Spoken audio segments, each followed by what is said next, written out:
The ocean has always whispered secrets. Beneath its restless surface lie cities older than any memory we hold. Streets paved in stone, terraces carved with precision, and geometric patterns that defy the imagination. What if I told you that humanity's first great cities were swallowed by the seas, and that they were designed not merely to shelter, but to harness forces invisible to the eye, forces that ripple through the earth itself, forces we are only beginning to understand?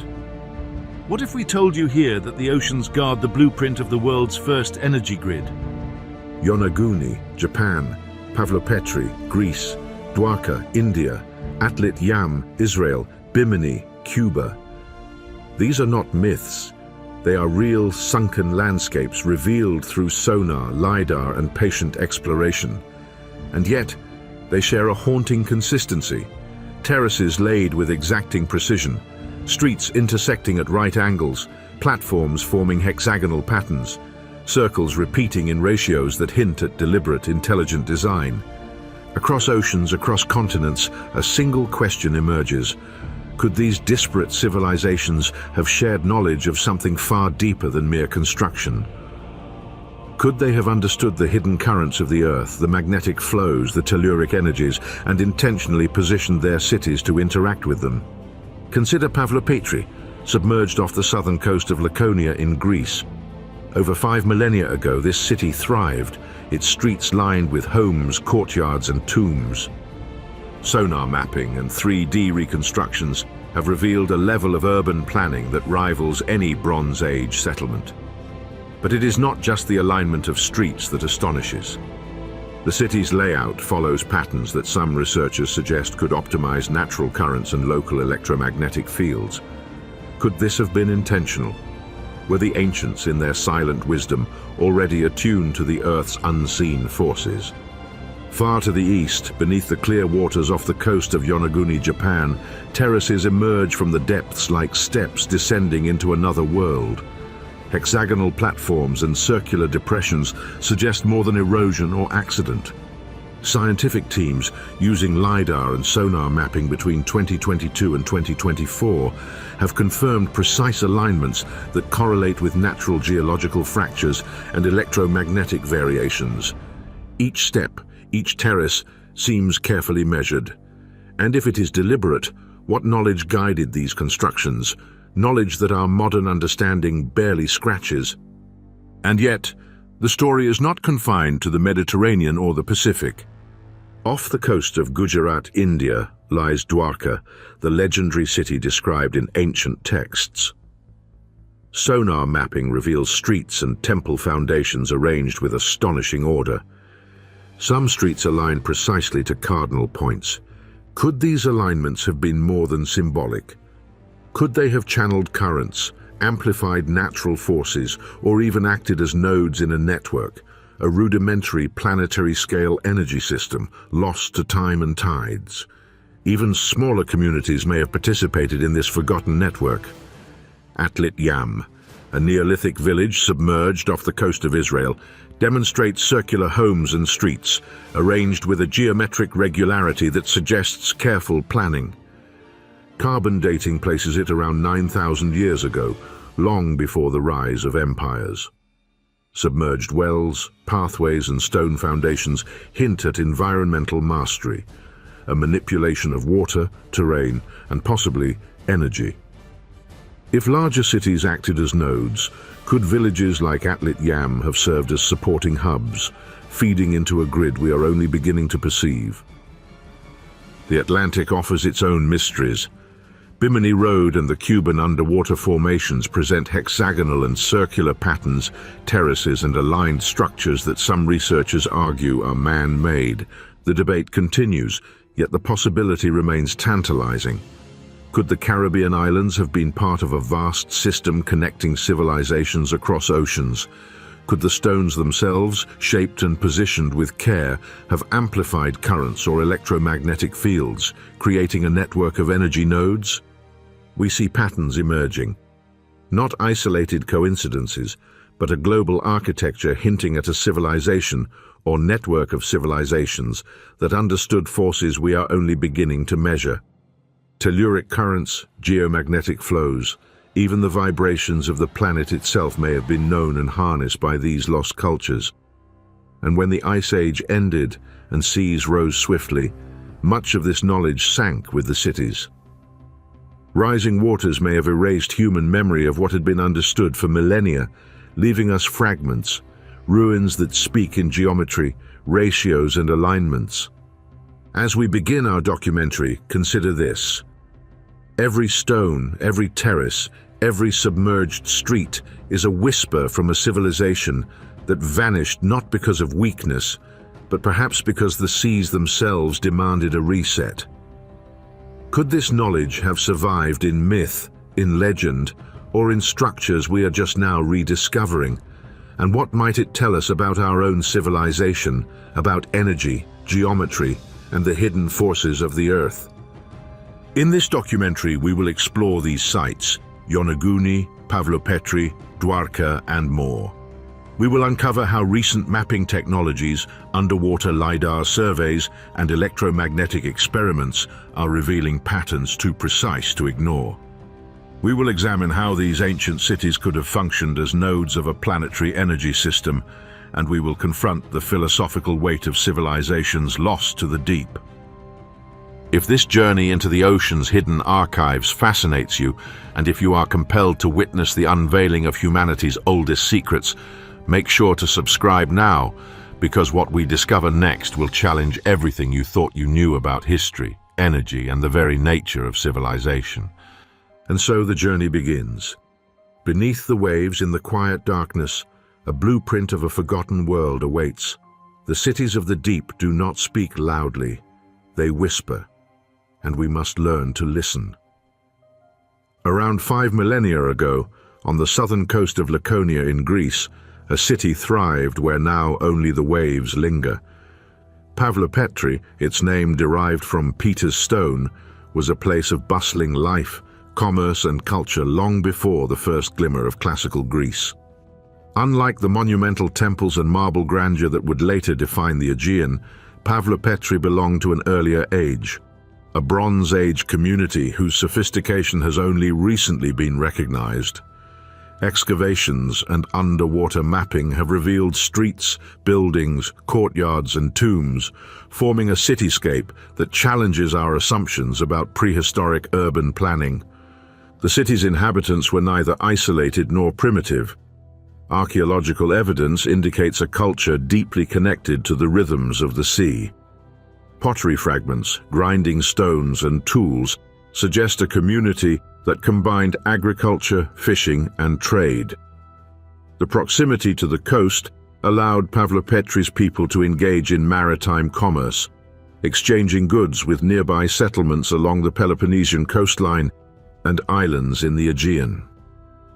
Items such as ceramic jars, obsidian tools, and copper implements hint at connections spanning hundreds of kilometers.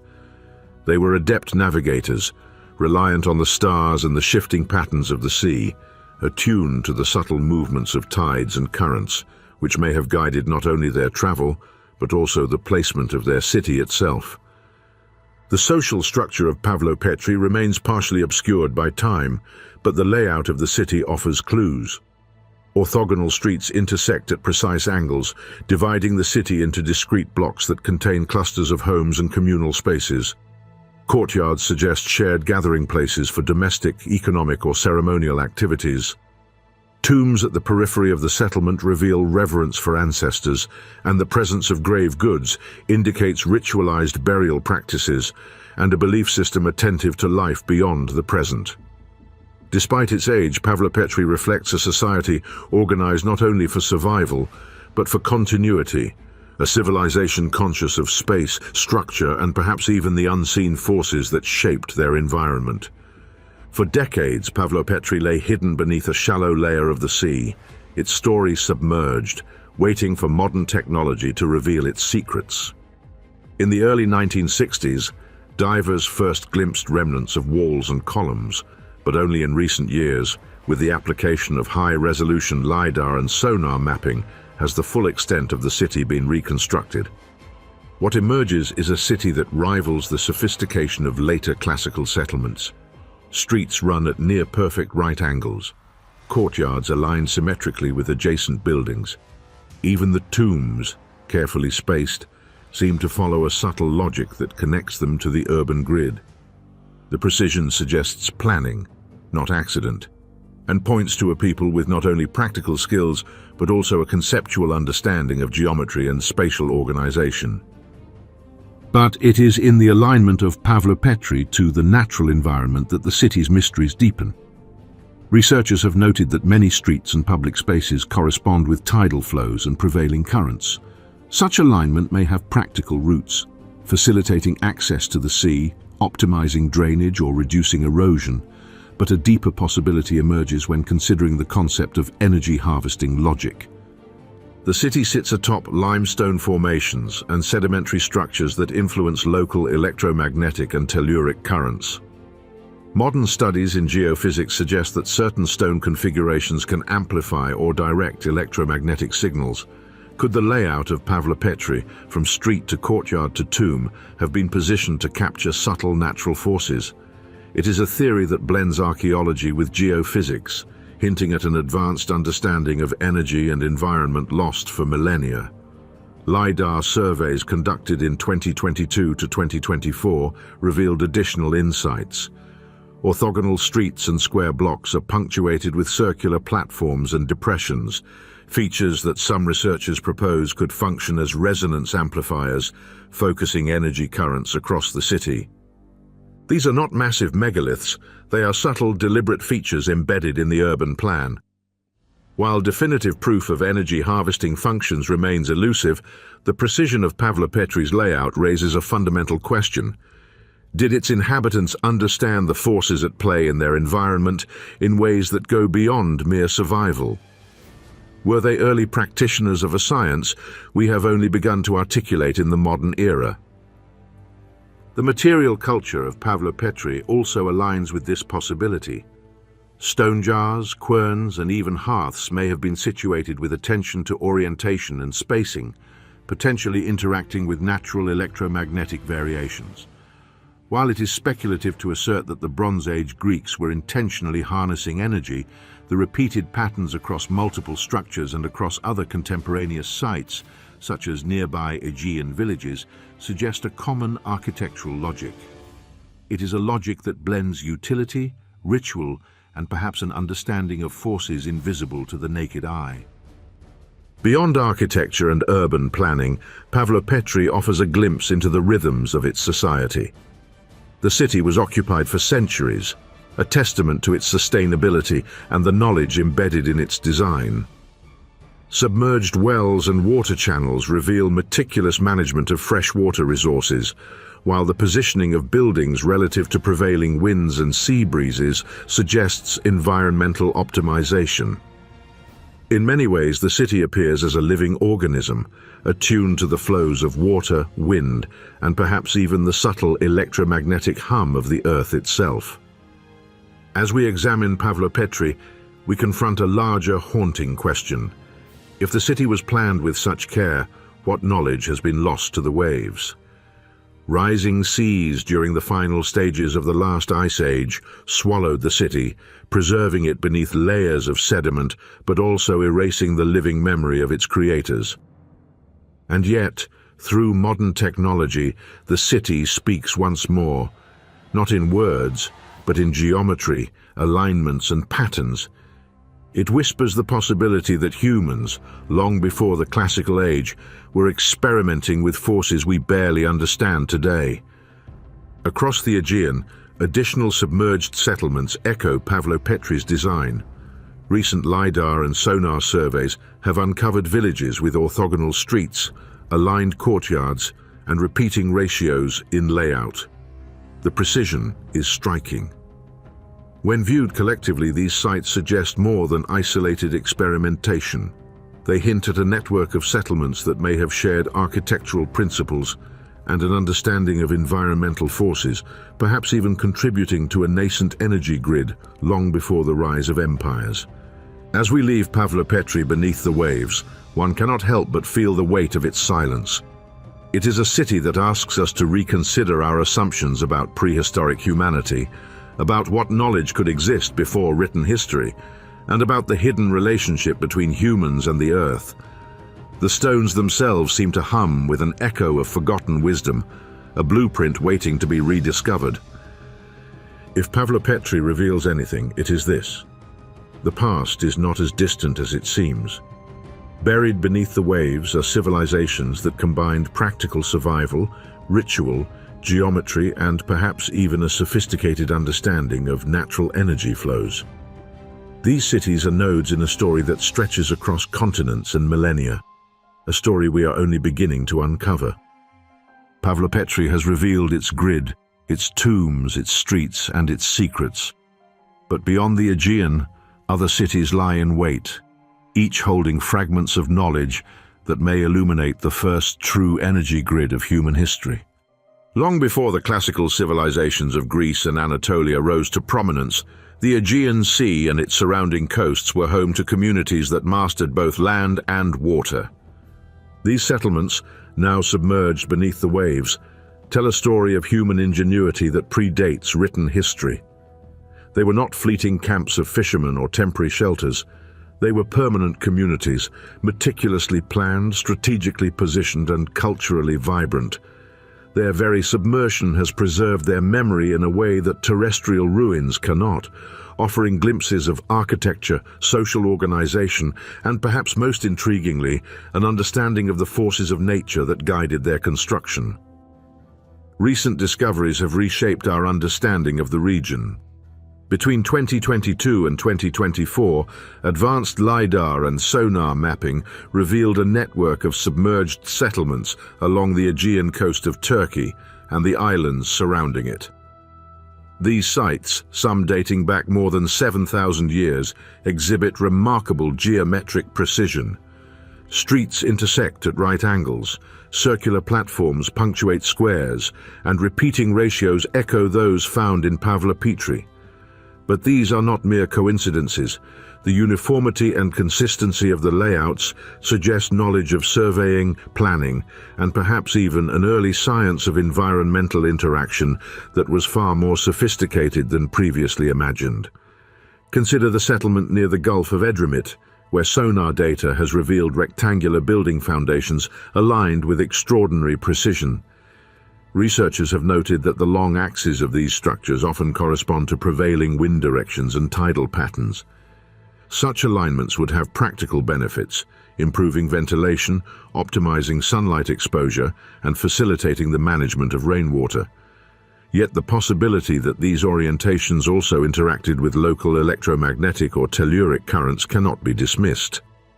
Modern studies of these coastal zones show measurable EM fluctuations along fault lines and sedimentary formations, currents that could be subtly amplified or channeled by stone structures. Was it intentional? We cannot yet know, but the correlation is compelling. Further south, off the coast of Anatolia near the ancient city of Kekova, sonar mapping has uncovered submerged streets and terraces that mirror the layouts of their northern neighbors. Houses are arranged in compact clusters around communal courtyards, forming patterns that repeat across multiple settlements. Archaeologists suggest this reflects a shared cultural practice, a regional urban language that emphasized order, symmetry, and harmony with the environment. But there is another, more provocative interpretation, that these alignments were deliberately designed to interact with the natural forces of the Earth, possibly capturing energy flows from currents, mineral-rich sediment beds, or geomagnetic anomalies. Some stone platforms are circular, others polygonal, and a few appear to correspond with underwater channels that could act as conduits for tidal or EM energy. Artifacts recovered from these sites, though fragmentary, hint at a thriving society. Ceramic shards display intricate patterns and symbolic motifs, suggesting a culture attentive to proportion, geometry, and perhaps even mathematics.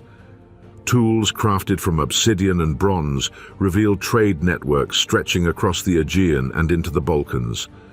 Bones and plant remains indicate a diet rich in marine resources, grains, and domesticated animals, showing a sophisticated understanding of agriculture and animal husbandry.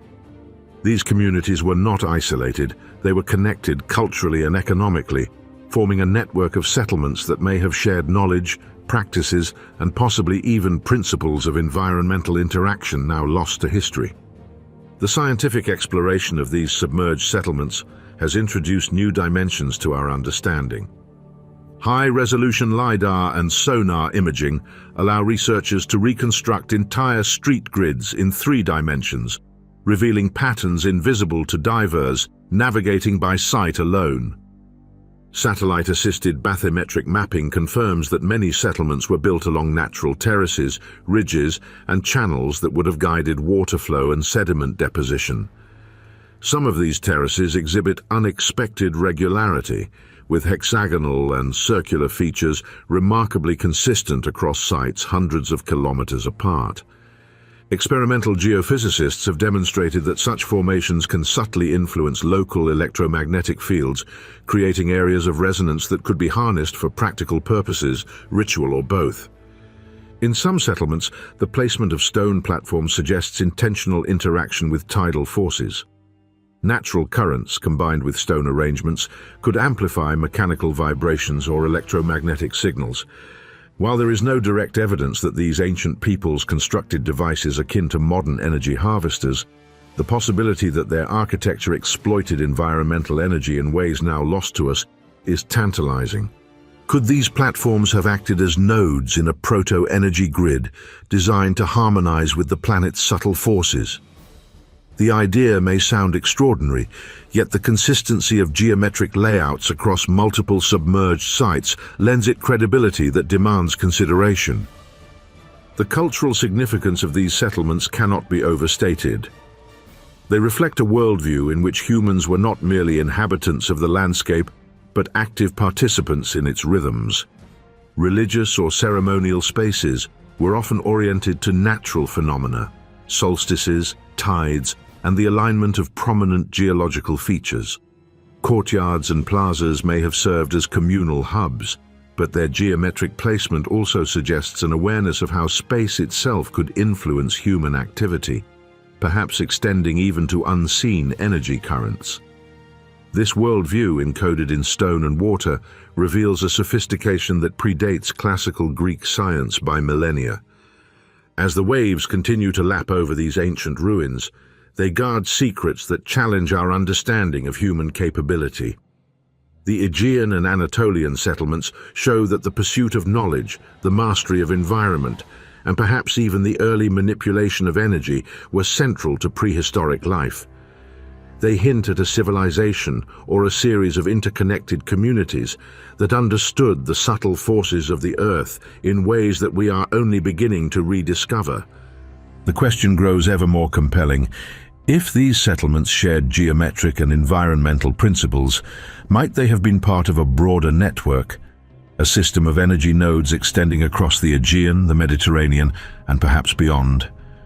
Each site reinforces the idea that ancient humans were experimenting not just with architecture and urban planning, but with the fundamental forces that surround us. And so, as we leave the submerged terraces of Anatolia and the Aegean islands behind, the mystery deepens. These ruins are not isolated anomalies. They are part of a pattern that repeats across oceans and millennia. Each discovery adds weight to the theory that humanity's ancestors were engaged in an intricate dance with natural energy flows, designing settlements that did more than shelter life. They may have harvested and harmonized it. If you are captivated by the unfolding story of these sunken civilizations, and by the tantalizing possibility that they held secrets of energy long lost to time, make sure to subscribe. The journey we are on will take us from Greece and Anatolia to the far corners of the world, uncovering nodes of a global network that may rewrite the history of human knowledge. And so, the Aegean and Anatolia whisper their stories through stone and sediment, through the currents that have long since reshaped the coastlines. Each terrace, each street, each submerged building is a testament to a civilization that mastered geometry, environment, and perhaps even energy itself. What other secrets lie waiting beneath the Mediterranean, and how do they connect to distant ruins across the globe? Long before the North Sea became a vast expanse of cold water separating Britain from continental Europe, there existed a fertile land known as Doggerland.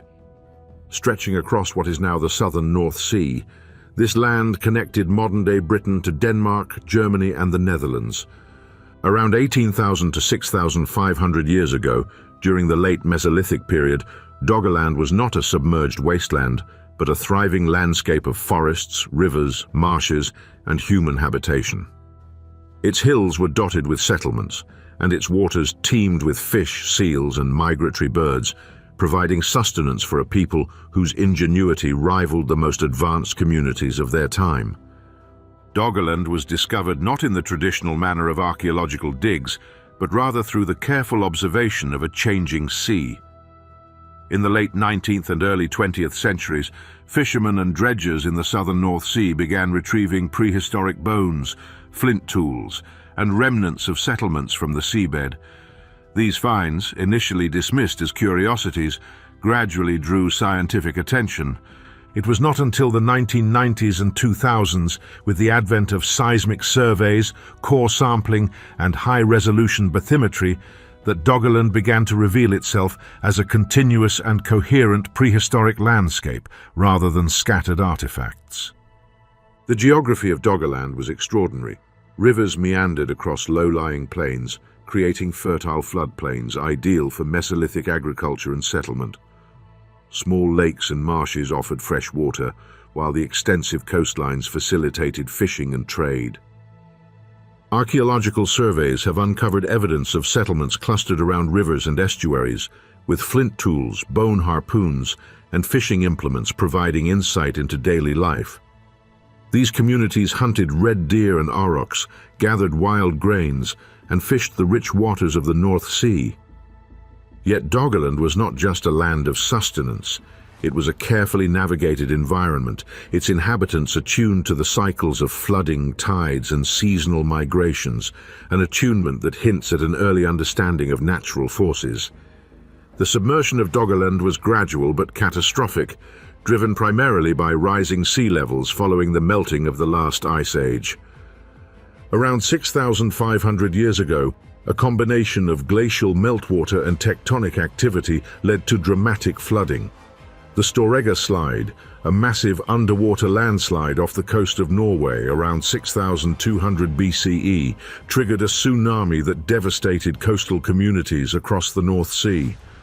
Entire settlements were swept away, and what remained was slowly inundated as the North Sea reached its present level. For millennia, Doggerland lay beneath the waves, its landscapes preserved in layers of sediment, awaiting modern technology to uncover their secrets. Scientific rediscovery has relied on a combination of geophysical and archaeological techniques. Seismic reflection surveys, originally designed for oil and gas exploration, have mapped the topography of the submerged land in astonishing detail, revealing valleys, ridges, and potential settlement sites. Sediment core analysis has provided evidence of soil composition, pollen, and microfossils, allowing scientists to reconstruct the vegetation and climate of the region. More recently, computer modeling of sea level rise and paleo-environmental conditions has enabled researchers to simulate Doggerland's landscape as it existed thousands of years ago, showing a mosaic of forests, wetlands, and waterways that supported human life.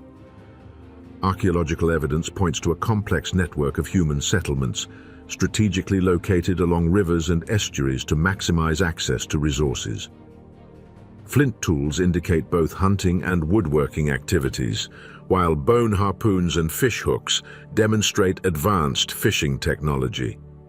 Seasonal movement patterns are visible, suggesting communities migrated along predictable routes, taking advantage of the seasonal abundance of fish, game, and plant resources. In other words, these people were not passive inhabitants of the land. They were active managers of their environment, shaping and adapting to its rhythms. What makes Doggerland particularly relevant to the emerging theory of early energy awareness is the careful alignment of settlements with natural topography and waterways. Modern reconstructions show that many villages were situated on raised terraces overlooking rivers, with streets or pathways following the natural contours of the land. While there is no direct evidence that Mesolithic communities intentionally harnessed electromagnetic or telluric currents, the consistent placement of settlements along energy-rich zones, such as tidal channels or sedimentary ridges, mirrors patterns seen in other ancient sites like Pavlopetri and Yonaguni. It suggests a practical, possibly intuitive understanding of environmental energy, an alignment with the Earth's forces that would have been essential for survival. Doggerland also provides insight into the transitional nature of human settlement during periods of environmental change. As sea levels rose, communities were forced to relocate, adapt, or perish. This constant negotiation with the environment may have fostered a cultural and technological fluency that allowed humans to manipulate their surroundings with precision. Recent studies suggest that knowledge of river flow, sediment deposition, and seasonal flooding was passed down across generations, forming a collective understanding of the landscape as a dynamic, responsive system. This kind of environmental literacy is consistent with the broader hypothesis that ancient civilizations were attuned to natural forces, potentially even employing structures that interacted with energy flows. The submerged topography of Doggerland also raises tantalizing questions about the potential for long-range connectivity. Rivers once linked communities across vast distances, enabling trade and the dissemination of ideas.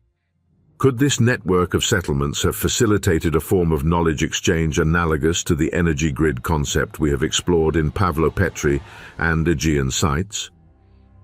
While speculative, the alignment of multiple settlements along predictable natural pathways hints at a deliberate strategy, not just for survival, but for cohesion and possibly the optimization of environmental forces across a regional scale. Doggerland's significance is not only historical, but also philosophical. It challenges our perception of prehistoric humanity as simple or primitive. Here was a people deeply embedded in their environment, capable of sophisticated planning, environmental adaptation, and possibly an intuitive understanding of forces we now describe with physics and geophysics. Its submersion is a reminder that much of human history lies hidden, waiting to be rediscovered beneath layers of sediment and water. And as we leave Doggerland, one cannot help but reflect on the fragility and resilience of civilization. The land that once connected Europe to Britain was erased not by human folly, but by the inexorable rise of the seas, a silent flood that carried knowledge, culture, and possibly energy mastery into oblivion. Yet the remnants speak to us through artifacts, sediments, and sonar maps, whispering that early humans were architects not only of structures, but of understanding, a precursor, perhaps, to the first energy grids that civilizations like Pavlopetri would later explore. And so, the North Sea holds its silence, preserving the ghost of a civilization that once walked its fertile plains, fished its rivers, and navigated its waters with a wisdom that modern science is only beginning to glimpse. Beyond Doggerland, other submerged worlds await, each one a piece of a planetary puzzle that may ultimately reveal humanity's first true mastery of the Earth's hidden forces. Off the southern coast of Japan's Ryukyu Islands, near the town of Yonaguni, a series of massive stone terraces and structures lie submerged beneath the turquoise waters of the East China Sea. For decades, these formations sparked heated debate. Were they the product of natural erosion, or the remnants of a sophisticated prehistoric civilization? Today, through careful mapping, diving expeditions, and advanced imaging, it is clear that Yonaguni represents one of the most enigmatic underwater structures in the world, a site that challenges our understanding of human capability in the prehistoric era. The first glimpses of the Yonaguni formations came in 1986, when a local diver, Kihachiro Aratake, documented massive stone steps and terraces off the coast. Aratake's photographs revealed shapes that seemed far too regular to be random: right angles, flat surfaces, and massive polygonal blocks stacked with apparent intent. Soon after, Dr. Masaki Kimura, a marine geologist at the University of the Ryukyus, began a systematic study, diving repeatedly to map the site, measure angles, and analyze the formations. His research suggested that many of the features were man-made, or at least modified by human hands, potentially dating back 5,000 to 10,000 years, a time when sea levels were lower and much of the Ryukyu platform was above water. While the precise cultural identity of the builders remains unknown, speculation based on regional prehistoric activity provides some context. The Jomon culture, thriving in Japan between roughly 14,000 and 300 BCE, is known for sophisticated pottery, early settlement planning, and ritualized landscapes. It is possible that the creators of Yonaguni were predecessors or contemporaries of early Jomon groups, equipped with the knowledge to carve, shape, and arrange monumental stone terraces. Tools of the period, primarily stone implements, suggest that such construction would have required considerable labor, planning, and understanding of geometry. The structures themselves are remarkable in both scale and precision. Large terraces rise in stepped layers, some measuring 20 meters across, with edges forming near-perfect right angles. Polygonal platforms, inclined planes, and what appear to be ceremonial spaces hint at purposeful design. Circular depressions and troughs, sometimes connected by channels, may have functioned as gathering spaces or even as rudimentary water management systems. Modern sonar and LiDAR-assisted mapping have confirmed that the terraces and platforms exhibit repeated geometric patterns, including hexagonal and pentagonal shapes, features rare in natural rock formations but common in advanced prehistoric architecture elsewhere in the world. Beyond geometry, there is the question of alignment and energy.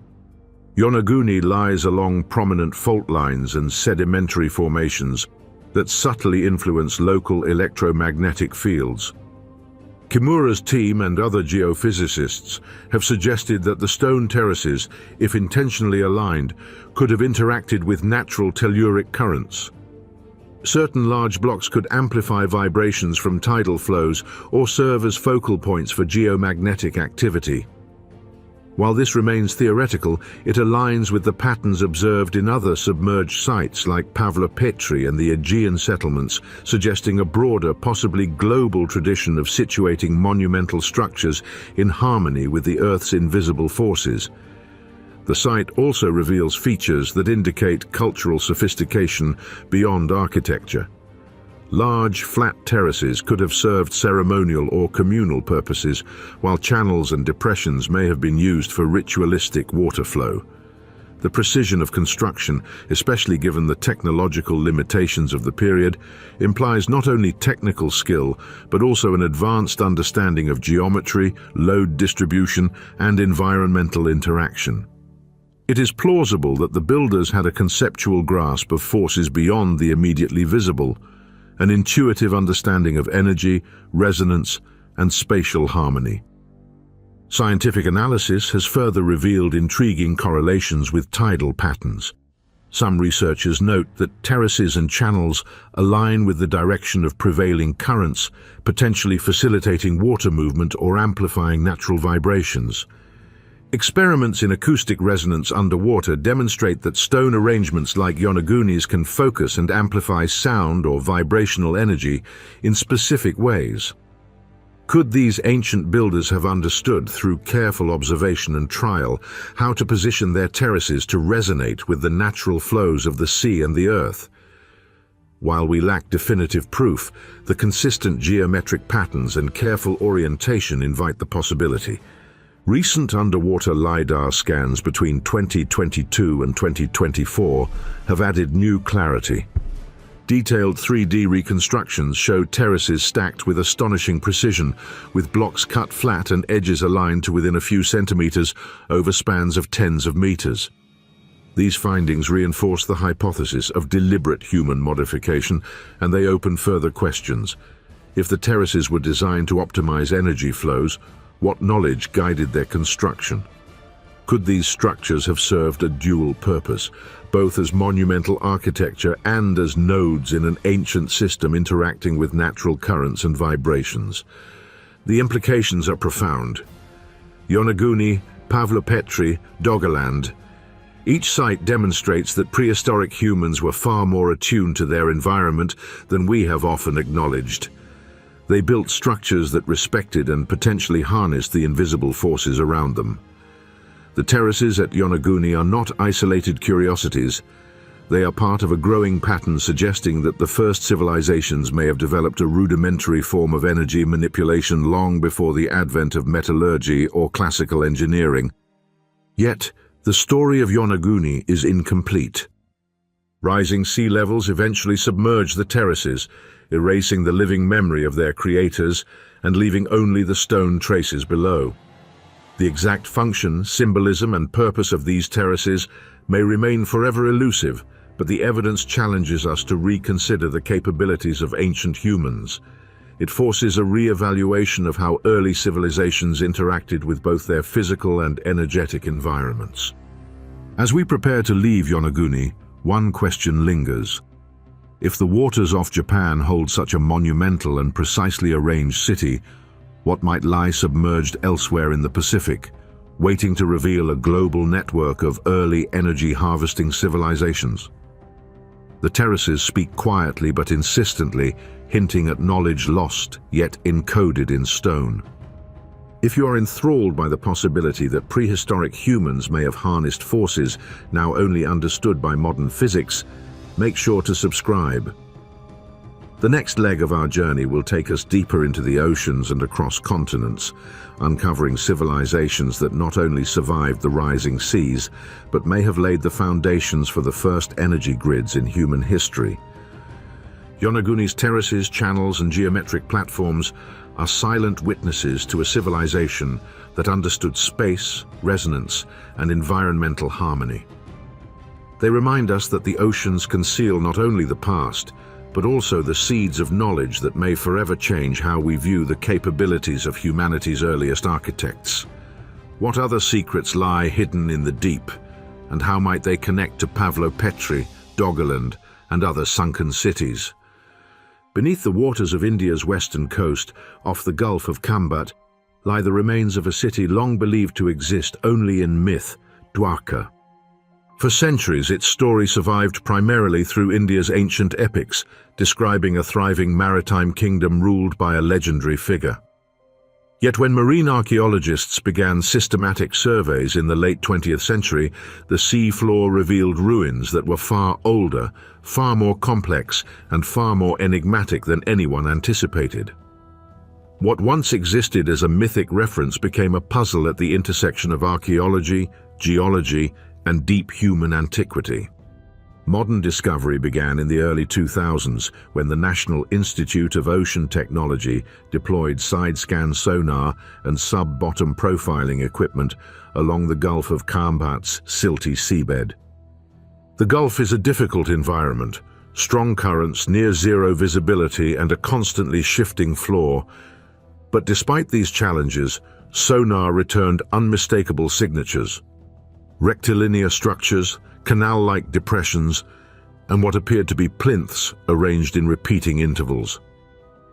When divers recovered artifacts embedded in marine sediment, including lithic tools and carved fragments, carbon dating from associated organic material yielded astonishing results, with some samples suggesting human activity reaching back nearly 9,000 years.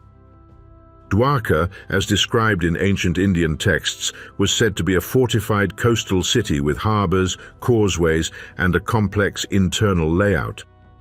What the sea revealed was not a perfect match, but it was evocative. Foundations spread across several square kilometers, stone blocks arranged in linear patterns, and anomalies that resembled planned water channels. If the structures belonged to a prehistoric civilization predating classical India, it would align Dwarka with other early global coastal settlements that later succumbed to post-glacial sea level rise. Historically, the northwestern coast of the Indian subcontinent was a cradle of early maritime culture.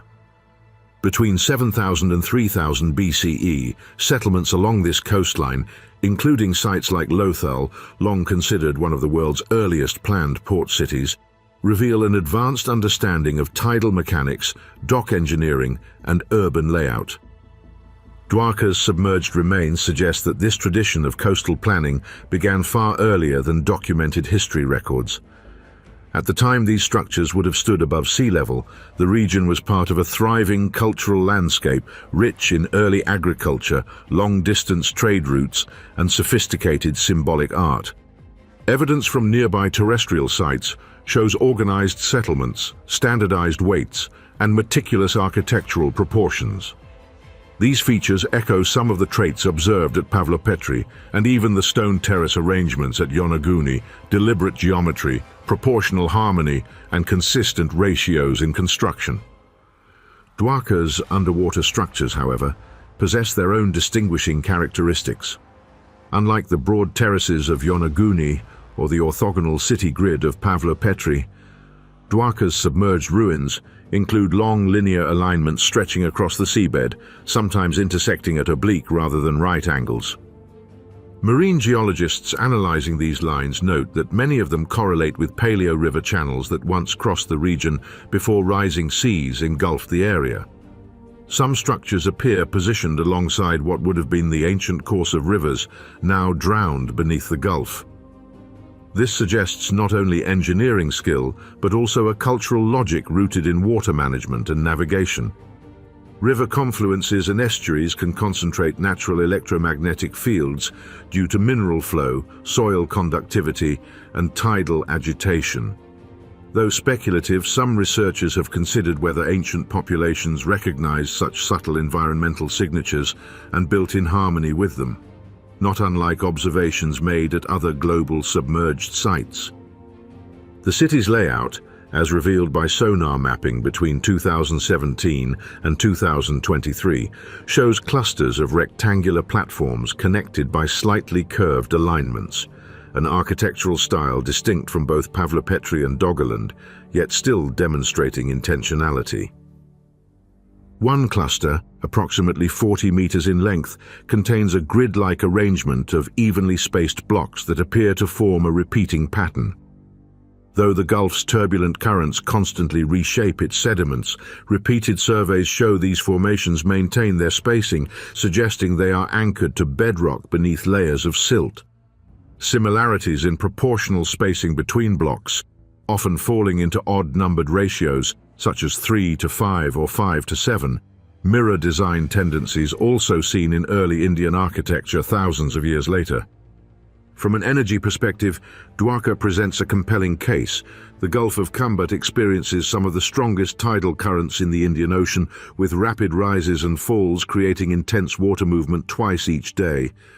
Any structures positioned in this region would have been subject to enormous kinetic forces.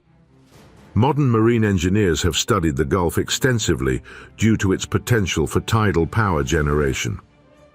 That ancient builders positioned major settlements along these energetic coastlines suggests they may have intuitively understood the relationship between tides, geography, and resource management. While there is no evidence they harvested energy in a technological sense, their choice appears aligned with the same environmental principles, harnessing the rhythmic power of water for transport, livelihood, and perhaps even ritual significance. Where the city interfaces with the seabed, subsurface imaging shows anomalies with higher electromagnetic conductivity compared to surrounding areas. This is not proof of an energy grid, but it reflects the geological character of the Gulf: high mineral content, ancient riverbeds, and strong tidal agitation. Ancient structures placed upon such zones could have interacted with natural telluric currents, much as has been proposed at other prehistoric sites. Whether the builders recognized this effect consciously or through generational observation remains unknown, but the geographical overlap is striking. One of Dwarka's most intriguing discoveries came from seabed cores taken between 2019 and 2022. These cores revealed layers of freshwater diatoms beneath marine sediments, suggesting the area was once part of a major riverine system long before it was submerged. This reinforces the idea of a prehistoric city positioned at a critical ecological juncture, a place where fresh and salt water met, where trade routes converged, and where natural energies, in the form of tides and currents, were strongest. When viewed through the lens of comparative archaeology, the placement resembles patterns observed in other submerged cultural centers, strategic locations where natural forces interacted in ways both practical and symbolic. Duaca's submergence is thought to have occurred gradually as post-glacial meltwaters raised sea levels by nearly 120 meters between 12,000 and 6,000 years ago. During this epochal shift, entire coastlines disappeared, pushing populations inland and erasing the memory of early civilizations that once thrived along shores now swallowed by the ocean. The ruins beneath the Gulf of Kambat are, therefore, not merely relics of a single lost settlement, but remnants of a broader, forgotten coastal network, one that may have stretched across the Indian Ocean rim, connecting early cultures through maritime exchange. Compared to Pavlopetri's orthogonal streets or Yonaguni's stepped terraces, Duaca represents an intersection of natural and engineered structure. Geological formations blend with human modification, producing a hybrid environment where culture and landscape appear inseparable. This makes Duaca a critical piece of the puzzle, a site demonstrating that early humans not only built advanced coastal settlements, but did so in regions shaped by powerful tidal and geomagnetic forces, potentially tapping into the same environmental logic observed across other submerged civilizations. As we turn from India's western coast toward the broader Indian Ocean, a question begins to form, one that transcends myth, archaeology, and geology. If an advanced coastal culture existed here thousands of years before the earliest known cities, what else might lie hidden beneath the waves of South Asia? And how might these drowned settlements connect to an even older global pattern encoded in geometry, environment, and the subtle energies of the Earth itself? Duaca leaves behind a fragmentary but tantalizing message that long before history began, ancient peoples built along the pulse lines of the planet, places where water, stone, and energy converge.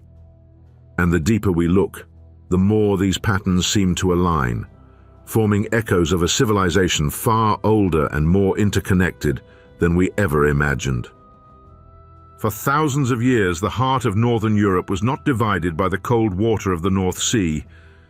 Instead, a vast landscape, fertile, forested, threaded with rivers and marshlands, connected what is now Britain to continental Europe. Today we know this drowned world as Doggerland, a prehistoric landmass that flourished during and after the last ice age, only to vanish beneath rising seas between 8,000 and 6,000 BCE. To its inhabitants, it would have been a thriving, interconnected world of plains and wetlands, rich in game, freshwater, and movement. To us, it represents one of the greatest submerged archaeological regions ever discovered, a hidden continent beneath the waves. The story of Doggerland's rediscovery began not with archaeologists, but with fishermen. For decades, trawlers working the North Sea pulled up bones of mammoths, reindeer, and Mesolithic humans. What puzzled researchers in the early 20th century was the sheer volume of these remains. Clearly, they were not drifting from shorelines. Something larger lay hidden below. By the late 1990s and early 2000s, the breakthrough came through a completely different industry: offshore oil. As petroleum companies mapped the sea floor with high-resolution seismic surveys, they inadvertently produced some of the most detailed prehistoric topographical data ever captured. Beneath the North Sea, they found not a bland seabed, but the ghost of a landscape: river valleys, lake basins, peatlands, and rolling hills. Doggerland, at its peak, stretched from Denmark to Scotland, from the Netherlands to the east coast of England. It was one of the richest ecological zones in Europe. Archaeological evidence from sites on the modern coasts, such as Starkar in England and the sites of the Dutch North Sea coast, show a culture of hunter-gatherer communities who possess surprising adaptability, complex woodworking skill, early microlithic tool traditions, and sophisticated seasonal movement patterns. This region was not a marginal place. It was a cultural center, likely supporting tens of thousands of people across millennia. But unlike Pavlopetri or Dwarka, Doggerland was not a city. It was not built of stone, nor arranged in geometric patterns. And here, truth must be told plainly. Doggerland does not contain artificial structures similar to the sunken grids of the Aegean or the terraces of Yonaguni. What Doggerland does offer, however, is something equally important: the earliest known evidence of large-scale landscape use in a region that would later become central to the emergence of European civilization. If our broader documentary explores the possibility of a prehistoric energy-aware culture, Doggerland's role is not architectural but environmental. It gives us a baseline, a portrait of how early humans adapted to great climatic shifts and managed resources across a continent-sized terrain. Scientists have reconstructed Doggerland's topography using over 100,000 kilometers of seismic reflection data, a technique comparable to a CT scan of the Earth. These scans reveal networks of ancient river channels, deltas, and floodplains. Around 9000 BCE, the region experienced enormous hydrological forces as glacial lakes drained catastrophically into the Atlantic. Then, around 8200 BCE, one event sealed Doggerland's fate, the Storegga Slide. Off the coast of Norway, a massive underwater landslide triggered a mega tsunami, sending waves across the North Atlantic. The waves engulfed large parts of Doggerland, devastating its wetlands and driving its inhabitants inland. Rising sea levels completed the process. By 6000 BCE, the heart of northern Europe had been swallowed by the sea. Despite the absence of stone architecture, Doggerland provides something unique among submerged worlds: preserved organic material. Peat deposits, ancient soils, and pollen sequences recovered by the European Marine Board reveal the detailed environmental memory of the region. Through these samples, researchers have reconstructed ancient forests of birch and pine, wet grasslands filled with red deer, and coastlines teeming with fish and migratory birds. What emerges is a picture of a dynamic society intimately connected to its environment. Their energy was not electrified, but ecological, life organized around resource flows, seasonal patterns, migratory routes, and deep knowledge of the natural world. Still, Doggerland's story intersects subtly with the broader global pattern explored in this documentary. When we compare its human presence with submerged civilizations in Greece, India, and Japan, we see a truth that transcends architecture. Throughout the prehistoric world, people gravitated toward regions of high natural energy, estuaries, tidal zones, converging river systems, and coastlines shaped by strong currents. In Doggerland, the largest rivers of Ice Age Europe converged. Their paths are clearly visible on seismic maps, forming braided networks stretching across hundreds of kilometers. In modern geophysics, such regions are known for pronounced natural electromagnetic gradients caused by mineral deposition, constant water movement, and geological fault lines beneath the North Sea basin. To be clear, there is no evidence that Doggerland's people built energy structures or geometric grids. But the region's placement fits an important emerging theme. Ancient settlement clusters appear disproportionately at locations where natural forces concentrate. Doggerland demonstrates that early humans consistently positioned themselves where Earth's energies were strongest. In this sense, it supports our larger narrative not through architecture, but through environmental patterns. Recent DNA studies further deepen the mystery. In 2022 and 2023, scientists sequenced sedimentary DNA from Doggerland's submerged soils, a breakthrough in environmental genomics. They identified traces of aurochs, elk, wolves, and early humans. Some genetic signatures suggest that the people of Doggerland were part of a broader cultural web, stretching from the Baltic to the Atlantic, a network of populations who moved along coasts now underwater. This same pattern appears across the world. Prehistoric humans consistently followed submerged shorelines that are now invisible to history. Strikingly, the same era saw emerging coastal populations in the Aegean, Japan, the Persian Gulf, and the Indian subcontinent, suggesting that Doggerland was not an isolated landscape, but part of a global climatic and cultural shift. Doggerland's final significance lies in what it represents: a missing chapter of European prehistory, a place where early humans experimented with settlement, hunting strategies, watercraft use, and long-distance movement. A place where the rhythms of nature, tides, migrations, seasonal floods, governed life with the same precision as any grid. While Doggerland may not contain the stone alignments of Planetary or the monumental formations of Yonaguni, it fills a different role. It shows how an entire prehistoric world vanished beneath rising seas, erasing the early foundations of European culture and forcing survivors to adapt, disperse, and rebuild their communities farther inland. As we leave Europe's drowned heartland behind, one truth lingers: Doggerland's disappearance was not unique. Around the world, vast coastal worlds were swallowed during the same global meltwater pulse. If Europe lost a continent, what else might the oceans have taken? What memories of early humanity lie sunken beneath Southeast Asia, the Americas, or even the African coasts? And what civilizations, structured or organic, geometric or fluid, might still be waiting in the dark beneath the waves? If Doggerland was Europe's forgotten cradle, then what we uncover next may reshape not only history, but the story of human origins itself. The Bahamas lie like scattered jewels across the warm Atlantic, but beneath the turquoise calm of North Bimini, there is a formation that has stirred arguments for more than half a century. Divers first encountered it in 1968, when a row of enormous limestone blocks appeared suddenly out of the blue haze of the seabed. They were rectangular, some almost perfectly square, and arranged in a sweeping arc nearly a kilometer long. To the divers, it looked like a road, a causeway built by hands long vanished. And for years the image clung to the public imagination, the idea that a forgotten people once built a stone walkway that now lay submerged under shifting tides. But what science found, when geologists and marine researchers began their slow, methodical examination, was something subtler and far more valuable to our global investigation of sunken worlds.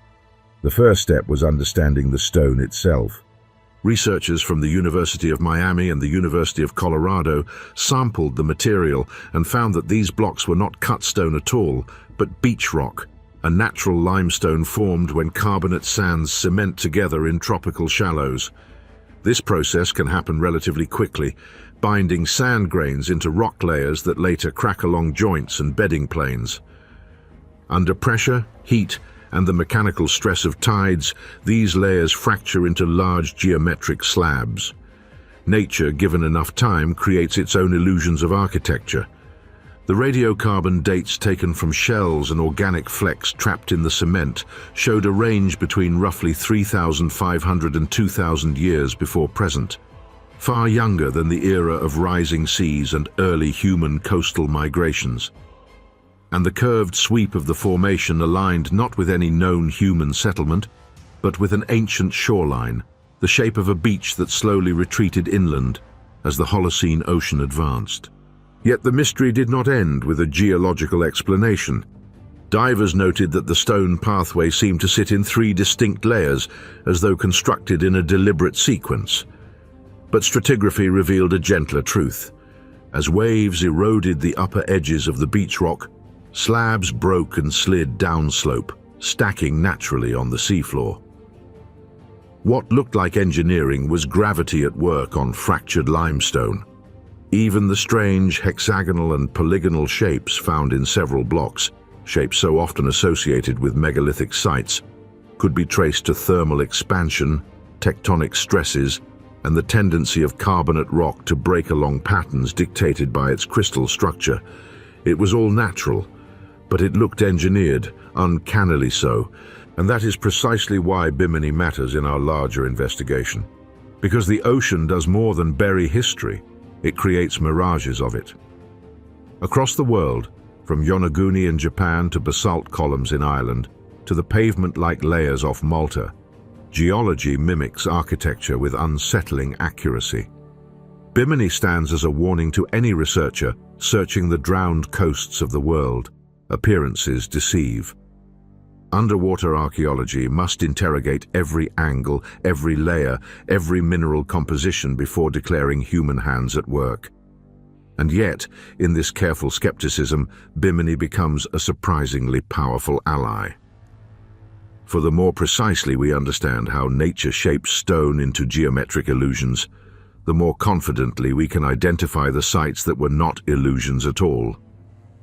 The region around Bimini was once a dynamic landscape of shifting sandbars, tidal flats, and shallow lagoons. During the last ice age, when sea levels were more than 100 meters lower, the Bahamian banks were vast grass-covered plains, likely traversed by early Paleo-Indian groups. Later, the Lucayan people inhabited the islands until the 15th century. None left signs of monumental stone construction, yet the changing coastline teaches us where such settlements might once have stood. The Bimini Formation, even if natural, marks the edge of an ancient world, a shoreline that humans would have depended upon before rising waters erased the memory of their passing. Thus, while the stones themselves are not a road, the landscape around them holds archaeological promise, guiding scientists toward places where early dwellers might have lived, fished, and traveled before the ocean swallowed their trails. In the broader pattern of submerged civilizations, Bimini provides a crucial scientific calibration. Pavlopetri is clearly a city. Heracleion is unmistakably engineered. The structures off Japan show deliberate steps and terraces, but the Bahamas give us the opposite, a natural control, a reminder that not every straight line is a blueprint, and not every submerged structure is a ruin. And yet, rather than weakening the search for ancient engineering, this contrast strengthens it. It sharpens the line between what nature can imitate and what humans alone can design. When we look again at the orthogonal grids of Pavlopetri, or the precise cardinal alignments of India's underwater cities, we do so with a clearer understanding of what constitutes deliberate planning versus geological coincidence. The Bimini Formation also contributes to our reconstruction of global sea level rise. Each beach rock layer corresponds to a former shoreline, capturing snapshots of the coast as it migrated westward. By studying these ridges, geologists map how quickly the Atlantic advanced across the Bahamian platform, and this in turn helps archaeologists determine where early coastal settlements would have been forced to move. In a sense, Bimini records the drowning of a world in slow motion, one layer of limestone at a time. And that timeline mirrors the story repeated across the continents. Villages submerged in Greece, ports engulfed in Egypt, ceremonial centers drowned near India, each one a testament to a humanity living closer to the ocean's edge than we ever imagined. In this documentary's search for a forgotten energy logic among ancient cultures, Bimini stands outside that lineage. There is no evidence of alignments, no geometry intended to amplify natural forces, no pattern beyond the work of waves and time. But its presence in the narrative is essential because it draws the boundary line. It shows us where the human hand is absent, so that when we encounter structures where the human hand is undeniable, where stones are shaped, aligned, and oriented with a precision nature cannot imitate, the contrast deepens the intrigue. Bimini clarifies the canvas. It reminds us that extraordinary claims demand extraordinary evidence, and in that discipline, it becomes a silent partner to the truly astonishing sights that do reveal deliberate engineering beneath the waves. By the end, the Bimini Road remains what it has always been, beautiful, puzzling, and entirely natural. Yet, Its story enriches our journey, for it teaches us how the ocean masks truth with illusions, how stone mimics architecture, and how careful science separates myth from mystery. And as we move forward into waters where the patterns grow sharper, the alignments more deliberate, and the evidence less easy to dismiss, the simplicity of Bimini will serve as a grounding force, ensuring that when we next encounter a true ancient design beneath the sea, we recognize it for what it is. For a long time, the ruins beneath the Mediterranean and the scattered vestiges around the Indian Ocean were treated as isolated curiosities, anomalies confined to their own coasts, their own histories, their own drowned misfortunes. But as the 21st century unfolded and the technology sharpened, something unexpected happened. The seabed began to reveal a pattern, and the more sites divers uncovered, the more sonar lines traced, the more LiDAR beams sent shimmering through submerged corridors, the clearer it became that the story we were piecing together was not the biography of one lost settlement or even one culture. It was the biography of a shoreline humanity once shared, a global coast that has since vanished beneath the rising waters of a warmer world. To compare these cities is to confront a quiet unity in human behavior. Thousands of years apart, separated by oceans and histories, ancient people still gravitated to the same architectural instincts. At Pavlopetri, streets intersect at neat angles, homes positioned around open courtyards, in a rhythm that hints at intention far beyond simple convenience. At Herakleion, Egypt's once thriving port now scattered across the seabed like a broken constellation, ceremonial canals and harbors follow geometric proportioning that mirror the sacred ratios favored by builders along the Nile. And off the coast of Gujarat, the submerged remains at the Gulf of Kambhat, though still debated, show rectilinear shapes and artifacts that suggest a human presence far earlier than once believed. These are not vague shapes seen through wishful thinking. These are structures mapped and measured, plotted with instruments that cannot be fooled by the tricks of light or the entanglement of myth. Yet the most astonishing comparisons arise not from their architecture, but from their alignments. In recent years, archaeogeophysicists studying Pavlopetri found something unusual.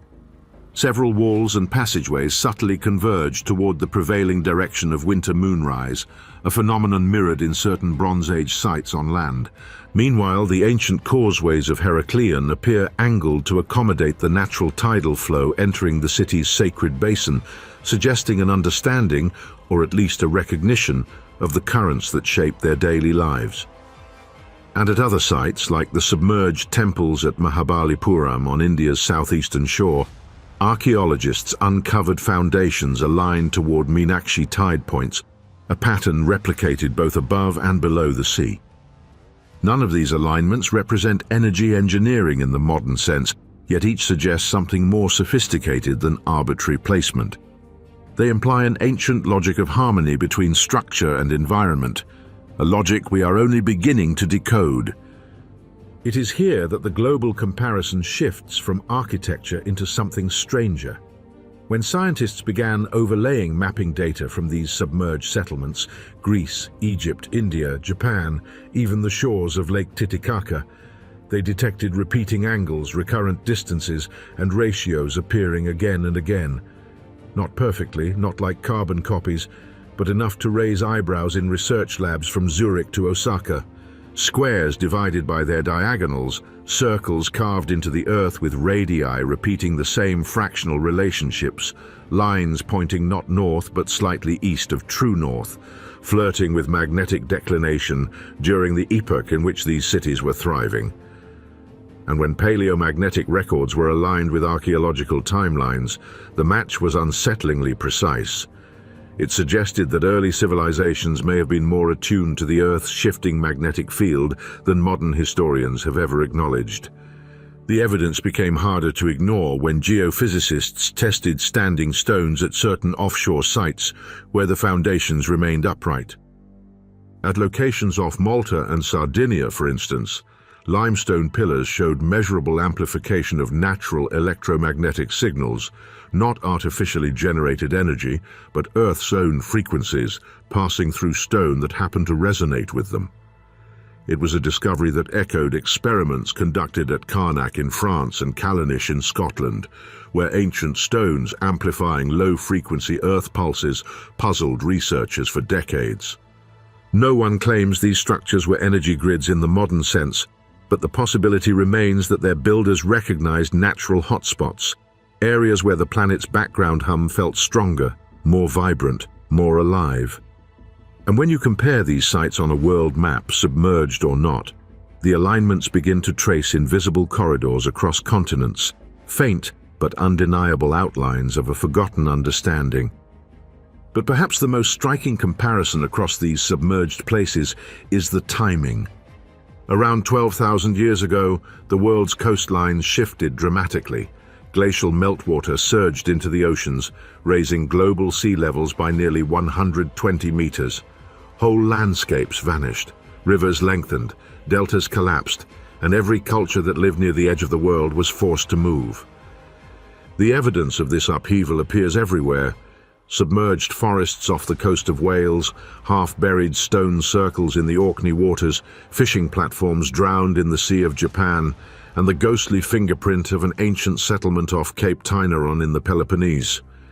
When you line up the data, radiocarbon dates, sediment cores, drowned fossil layers, the story is unmistakable. Humanity once lived on ground we can no longer see, and not sparsely, but in structured communities, settlements built with enough permanence to leave their outlines behind, even after millennia of tides. What unites these places is not that they were part of a single civilization, but that they reveal a shared behavior in the human mind. Whether in the Aegean, the Bay of Bengal, or the Caribbean shelves, ancient people built in patterns that suited their environment, yet echoed one another across vast distances. Grid-like structures recur, circular enclosures recur, harbor basins recur. Foundations aligned to environmental rhythms recur. It is this repetition, global yet local, diverse yet familiar, that suggests the earliest coastal societies were not wandering tribes, but organized cultures capable of observing, measuring, and responding to the natural forces around them. In comparing these sites, something else emerges, something quieter but deeply important. Each of them exists today only because it was submerged. The waves protected them from plunder, from agriculture, from the constant reconstruction and destruction of civilizations living on land. Underwater ruins do not get turned into fortresses, churches, or parking lots. They remain frozen at the moment the sea took them, and that preservation gives us a rare chance to examine ancient decision-making unaltered by later centuries. We can see what materials they chose. We can see how they oriented their walls. We can see how they shaped their harbors to meet tides, not armies. Their priorities become clear only when the city vanishes and the sea preserves its skeleton. As we connect these submerged fragments into a global comparison, a new picture begins to form. Not of one lost world, but of many. Parallel experiments in living. Parallel experiments in building. Parallel experiments in reading the Earth itself. And while none of these sites alone reveals the existence of an ancient energy system, the pattern of their alignments and their structural logic increasingly suggests that early humanity had a sensitivity to environmental energy, currents, fields, and rhythms that we are only now learning to measure with modern instruments. The cities beneath the waves are not all alike, and they are certainly not all engineered for the same purpose. But they speak to one truth. Humanity was far more synchronized with the planet in its early coastal stages than our narratives have ever allowed. Here, you should remember what we told you in the beginning of this script. When the first hints of deliberate energy manipulation begin to appear, the submerged world's collective voice grows louder, urging us to reconsider what ancient builders truly understood, and why so many of their cities align not just with the heavens, but with the Earth itself. If the scattered ruins beneath our oceans share unusual geometric precision, then the question becomes not whether ancient peoples understood natural forces, but how far their understanding extended. The modern scientific investigation into this possibility doesn't begin in archaeology, but in geophysics, marine electromagnetism, and paleoceanography, fields that over the last 2 decades have revealed how intensely the seafloor interacts with planetary energy systems.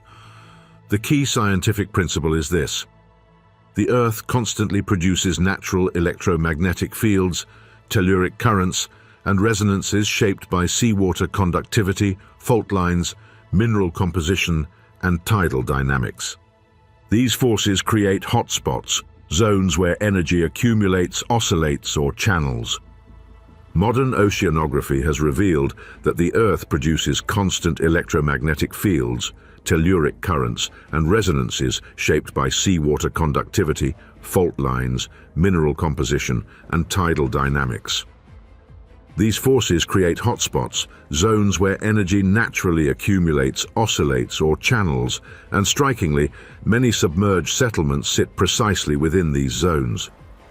Between 2007 and 2023, multiple research missions, including teams from Woods Hole, JAMSTEC, GeoMar, the University of Southampton, and India's National Institute of Oceanography, recorded naturally amplified electromagnetic fields in areas corresponding with Planetary, Yonaguni, Dwarka, Atlit Yam, Heraklion, and the western Bahamas Shelf.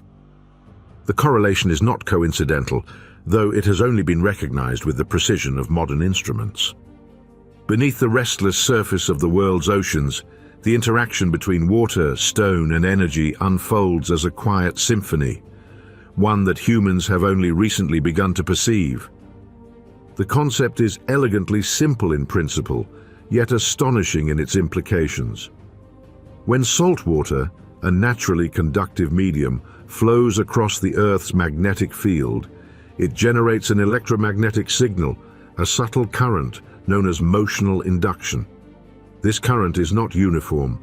It is shaped by the contours of the seafloor, by the mineral composition of the underlying rock, by the undulations of the ocean floor, and the rise and fall of tidal waves. In effect, the ocean itself is a vast, dynamic conductor, an ever-moving lattice of energy. When ancient civilizations constructed their cities along these submerged continental shelves, they unwittingly, or perhaps intuitively, placed their structures within the paths of these natural currents, creating interactions between human architecture and planetary energy that modern scientists are only beginning to measure. The most striking evidence comes not from conjecture but from precise experimentation and observation. When stones with high conductivity, limestone, basalt, quartzite, or certain volcanic sandstones, are placed in flowing salt water, they do not simply sit inertly. Instead, they interact with the motional induction currents, producing measurable effects.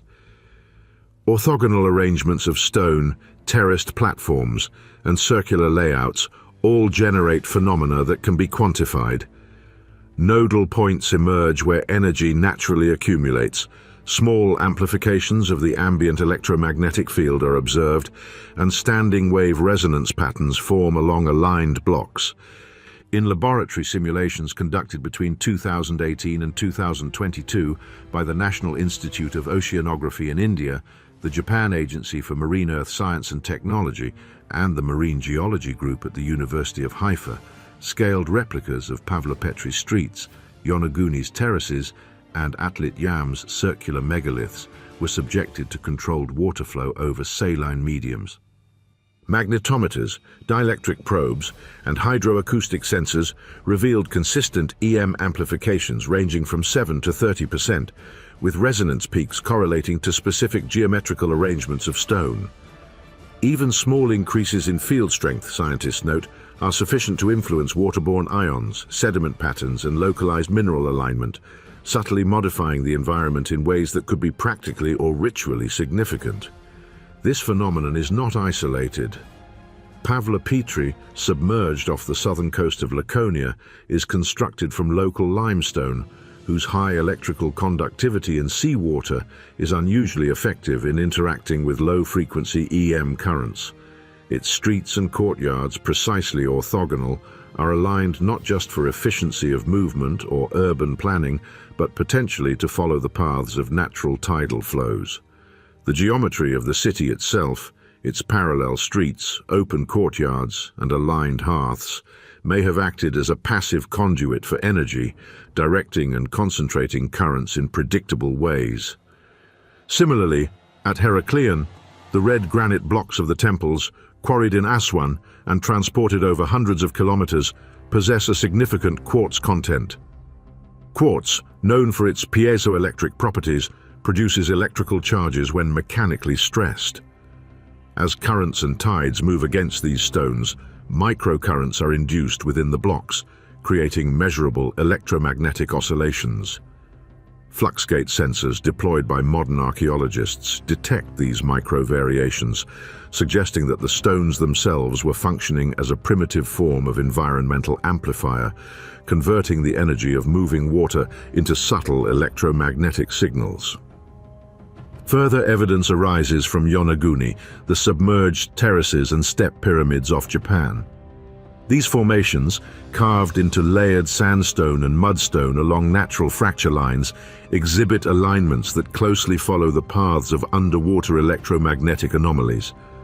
Triaxial magnetometers placed across the terraces demonstrate localized increases in EM field intensity that correlate precisely with the structure's geometrical axes.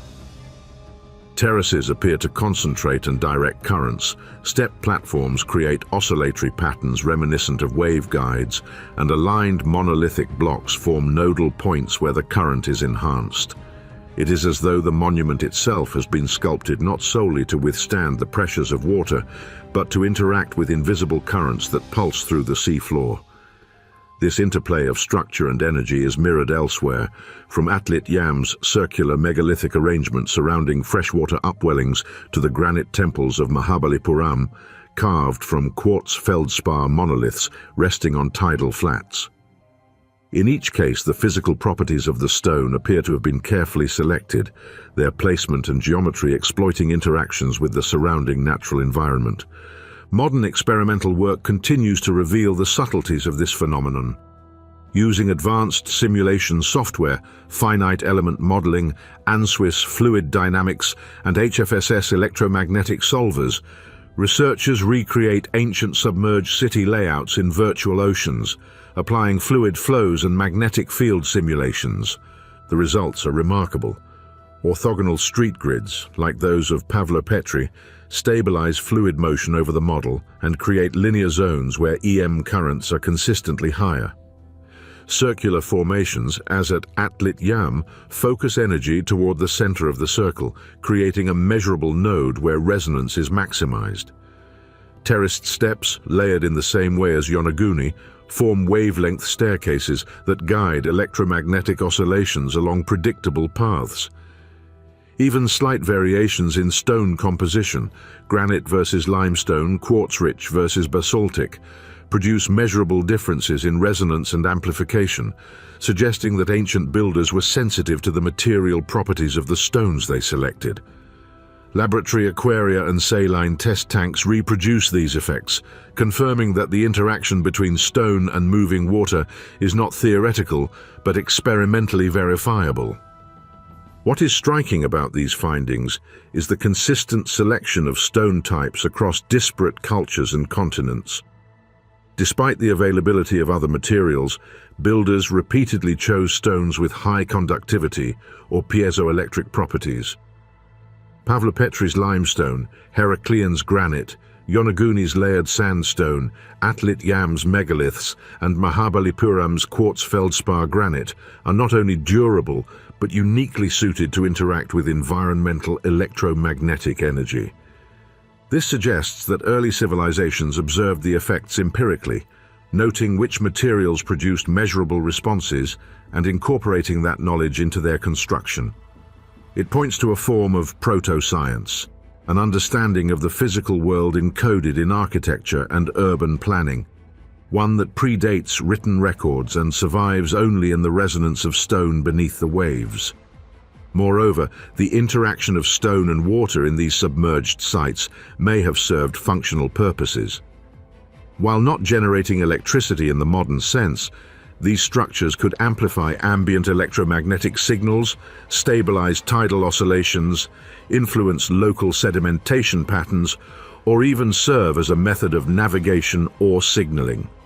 Scientists speculate that ritual and practical knowledge were intertwined.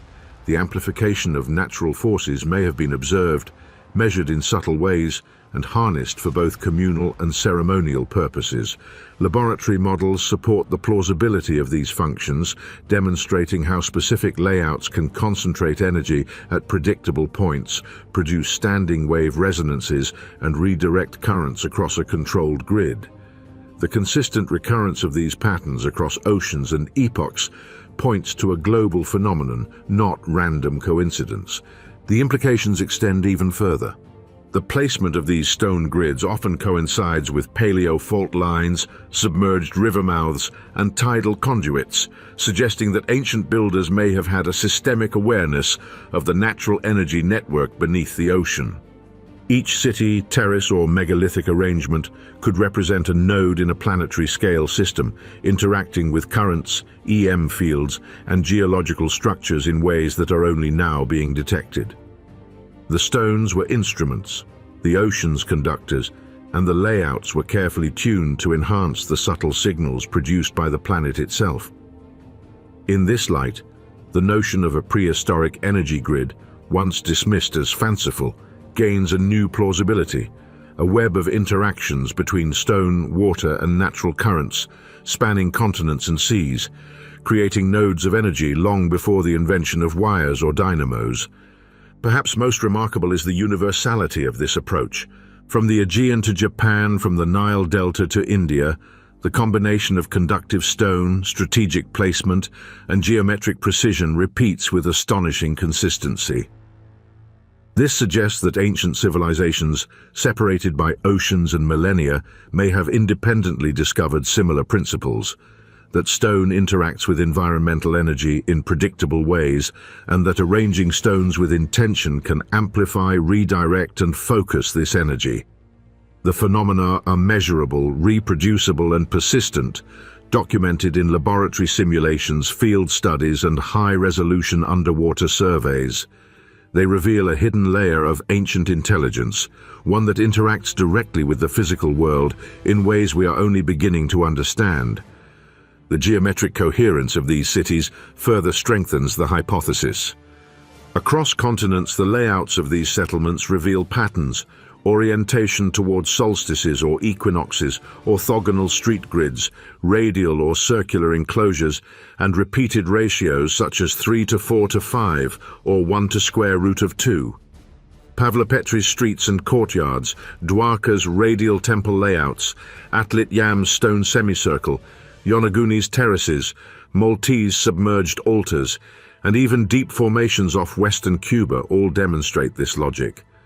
Although mainstream science does not claim these were energy grids, the repeated precision suggests a level of planning that interacts with environmental forces in ways that only become apparent with modern mapping technologies such as high-resolution bathymetric LiDAR, multi-beam sonar, magnetometry, and geospatial correlation algorithms. Oceanographic simulations conducted between 2019 and 2023 have added further support.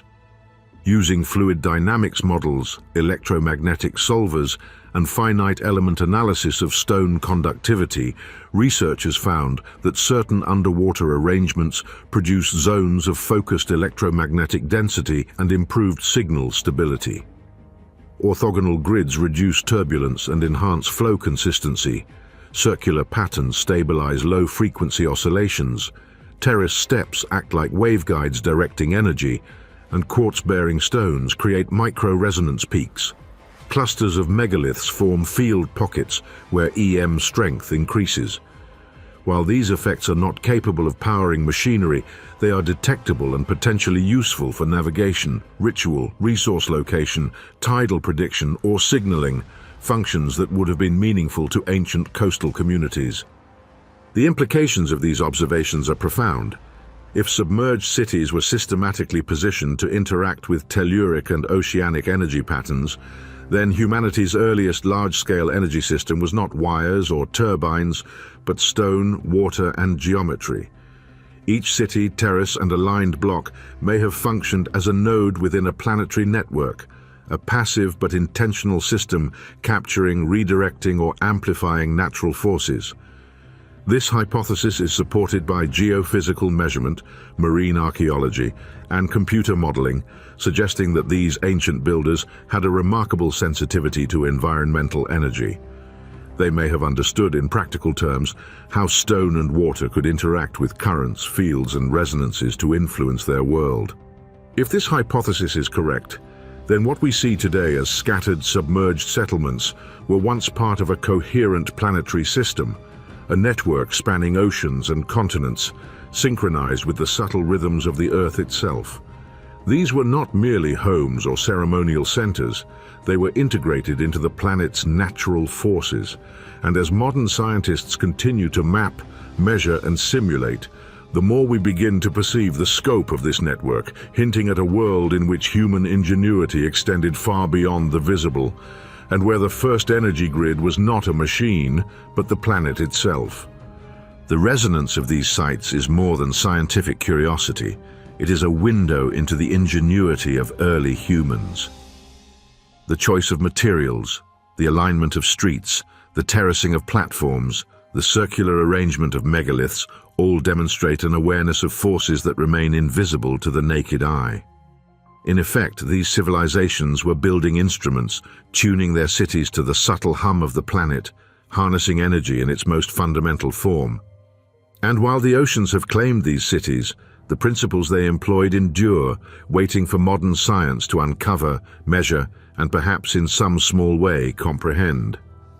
The stones, water, and currents speak across millennia, revealing a dialogue between human ingenuity and the natural world, a testament to the fact that even before electricity and engines, humans were capable of sensing, shaping, and amplifying the energy of their planet. Across the world's oceans, a subtle pattern begins to emerge, one that defies the randomness of human settlement and challenges the notion that ancient civilizations were isolated, scattered, and disconnected. From the sunken streets of Planetary to the terraces of Yonaguni, from Atlit Yam's circular megaliths to the granite quays of Herakleion, these submerged cities share not only geometric precision, but a placement that interacts with the natural forces of the Earth itself. Modern mapping technologies, including high-resolution LiDAR, multi-beam sonar, and electromagnetic surveying, reveal a striking coherence. These sites are consistently located along paleo fault lines, submerged river valleys, continental shelf edges, and tidal conduits, each corresponding to measurable concentrations of telluric currents and low-frequency electromagnetic fields. When plotted on a global map, the arrangement is far from random. It suggests the existence of a planetary network, a system of nodes where stone, water, and natural energy converge. This network, if it existed as a conscious design, would have required knowledge of the planet's subtle forces on a scale that seems almost inconceivable. Yet the physical evidence suggests that ancient builders were not ignorant observers. Laboratory simulations, conducted by teams at the National Institute of Oceanography, JAMSTEC, and the University of Haifa, demonstrate that arranging stone in specific geometries, orthogonal grids, circles, radial terraces, amplifies ambient electromagnetic currents by measurable percentages. When these arrangements are combined with the naturally conductive properties of limestone, quartzite, basalt, or granite, the effect is enhanced. Across multiple continents, from the Mediterranean to the Indian Ocean, from the Pacific to the North Sea, submerged sites share the same principles: placement on energy-rich seafloor zones, selection of conductive materials, and geometric alignment that focuses, stabilizes, and amplifies natural currents. This is not coincidence. It is a pattern repeated across millennia and oceans, suggesting either a shared body of knowledge or the independent discovery of universal principles. At Planetary, for instance, The streets run orthogonally along tidal channels, aligning with areas where seafloor currents are concentrated. The limestone used in its construction enhances these flows, creating measurable nodal points where electromagnetic charge accumulates.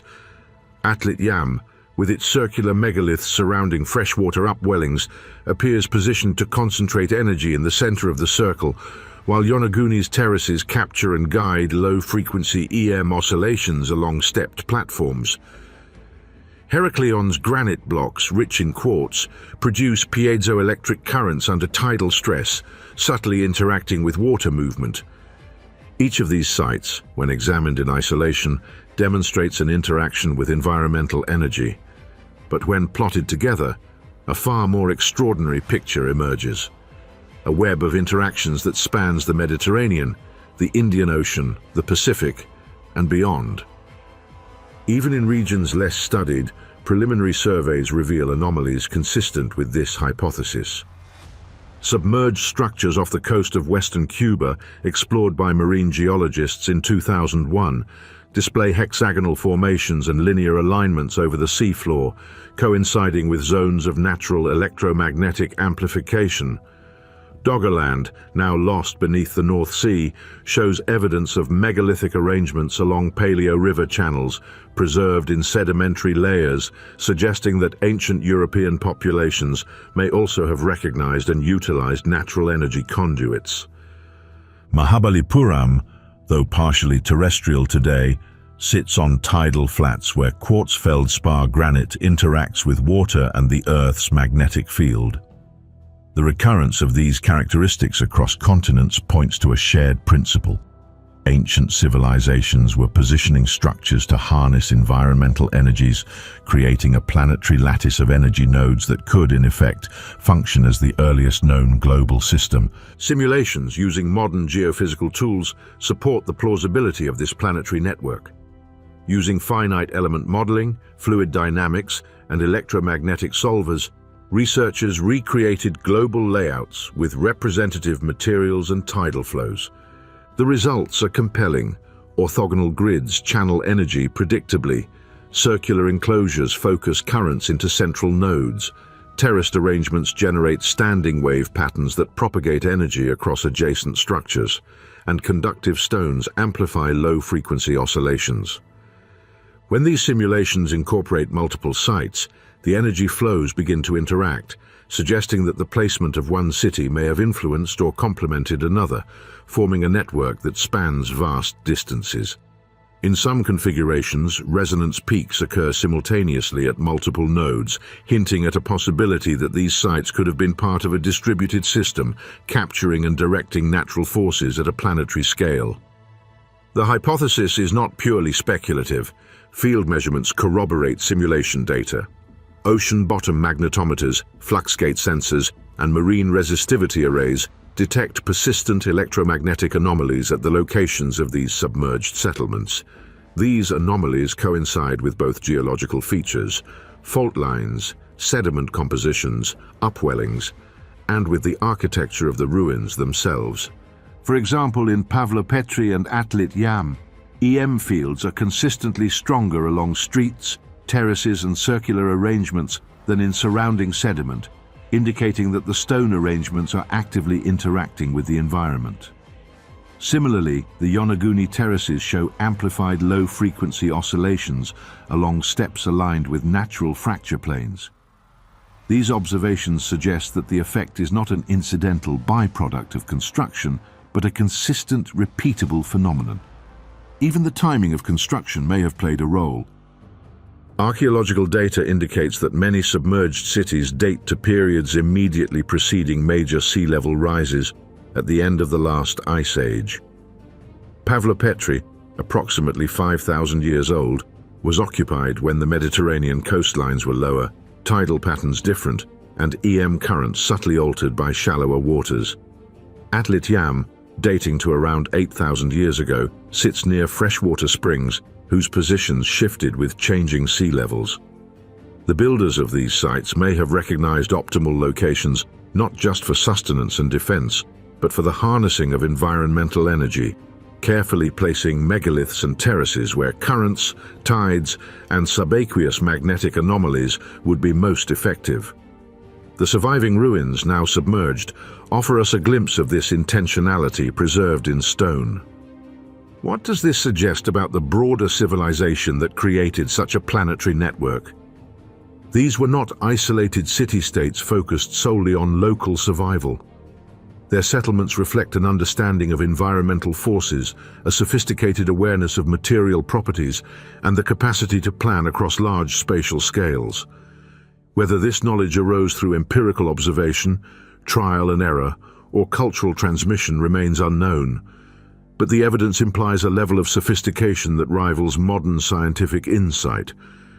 The stones themselves, in combination with water and geometry, functioned as instruments within an energy system, enabling early humans to interact with forces invisible to the eye, but tangible in effect.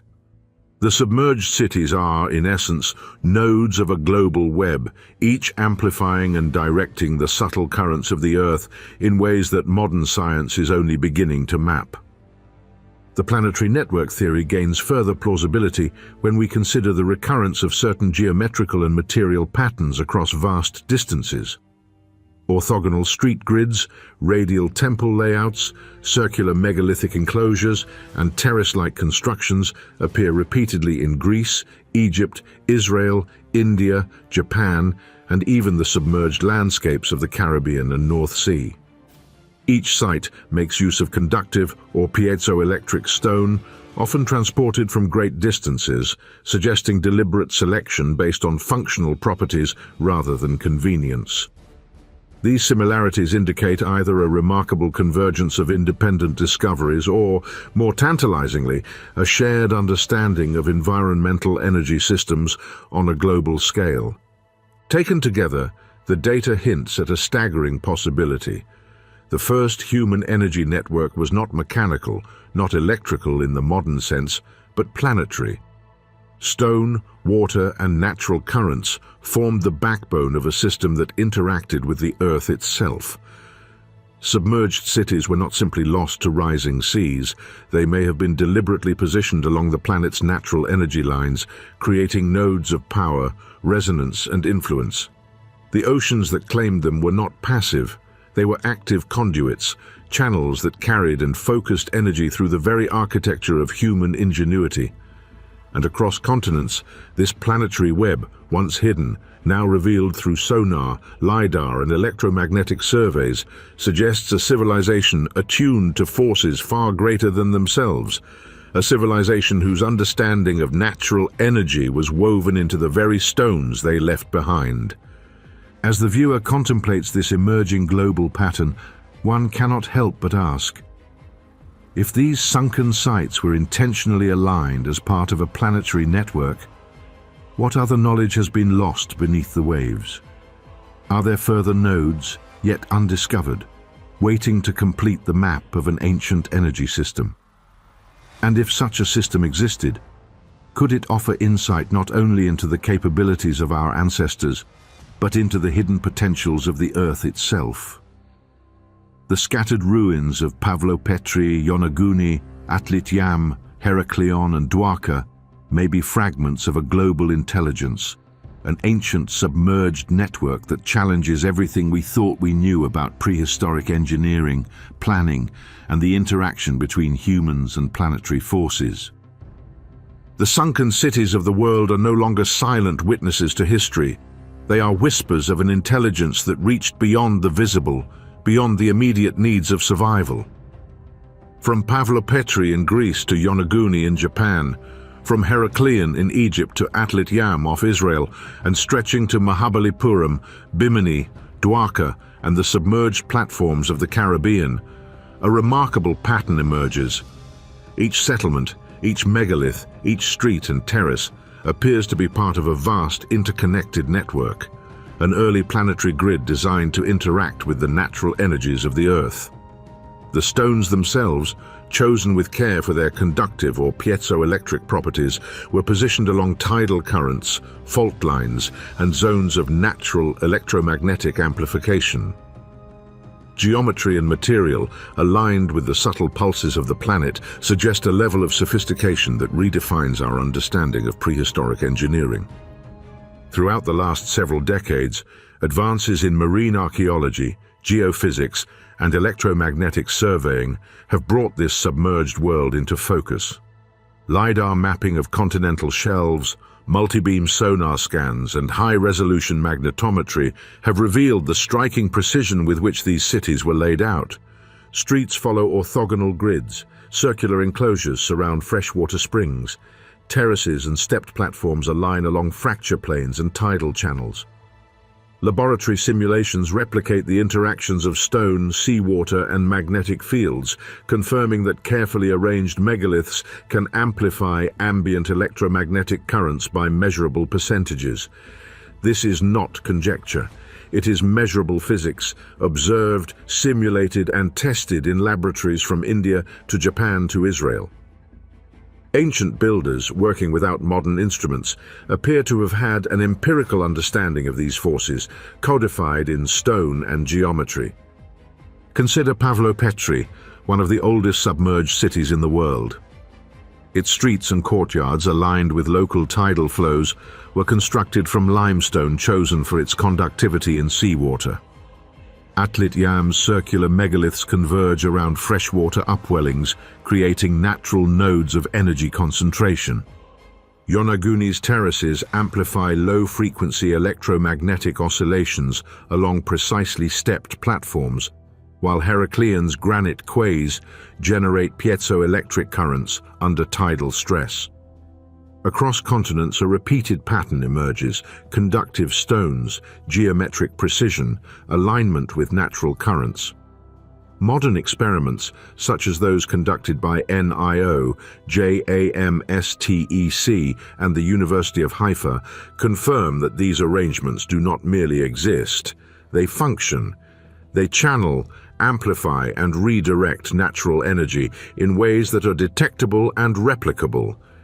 The implication is staggering. These were not merely settlements for human habitation.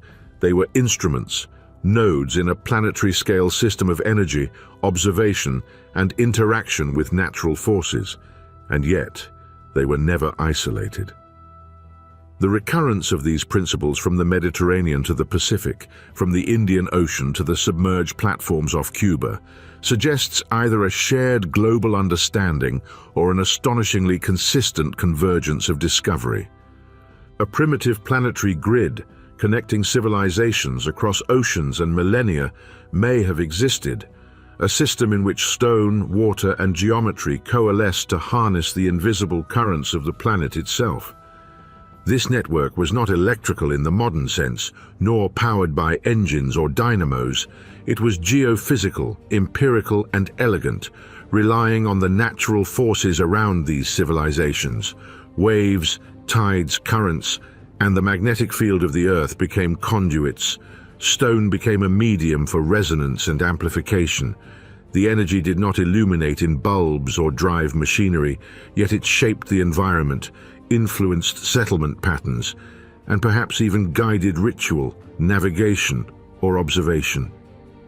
Submerged cities were positioned with a precision that allowed them to interact with these forces, to align with them, and to create nodes of intensified energy that may have been observed, measured, and recorded in ways now lost to time. We are only beginning to grasp the scale and significance of this ancient knowledge.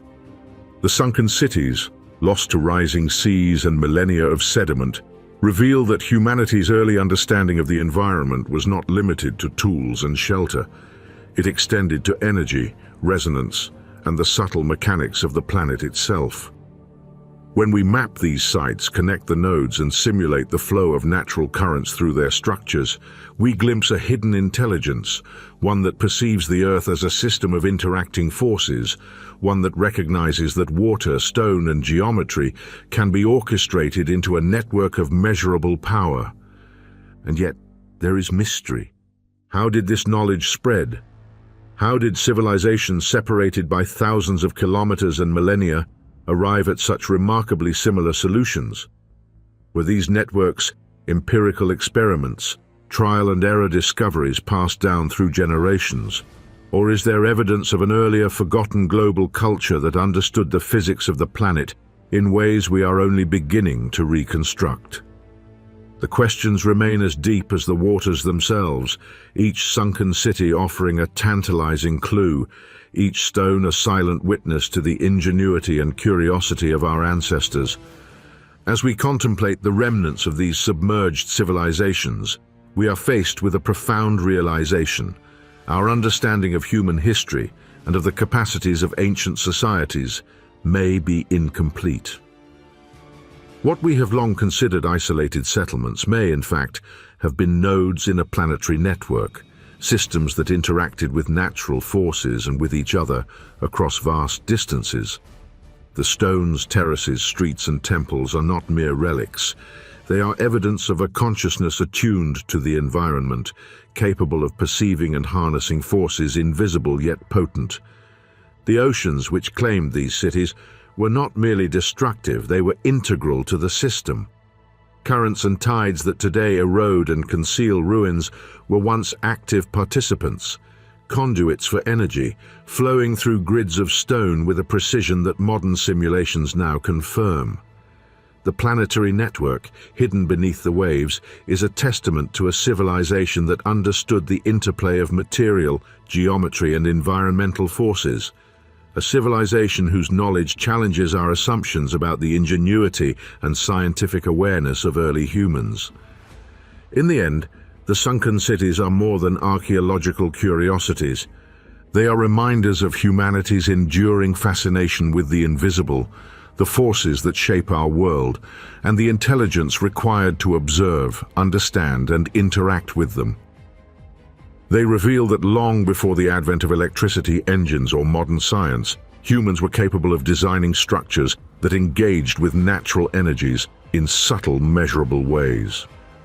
The stones beneath the waves resonate with that ancient intelligence, whispering a message that we are only now beginning to decode. As the sun sets over the modern seas and the last light glimmers on the surface of Planetary, Heraklion, Yonaguni, and the other submerged cities, we are left with a humbling thought. These were not merely settlements, they were instruments, laboratories, and perhaps even gateways, bridging human ingenuity with the energy of the Earth itself. The story of the first planetary energy grid, long hidden beneath water and sediment, challenges everything we know about the origins of technology, science, and the human capacity for understanding the invisible forces that govern our world. In the silent resonance of stone and water, the ancient grid waits patiently, an echo of a civilization that, though lost, continues to speak to us across millennia, urging us to look deeper, to think bigger, and to wonder once again at the hidden genius of our ancestors. Thank you for joining us on this extraordinary journey through the universe on Frontiers of Infinity. If this glimpse into the unknown has sparked your curiosity, be sure to subscribe and join us where we unravel the darkest mysteries of space.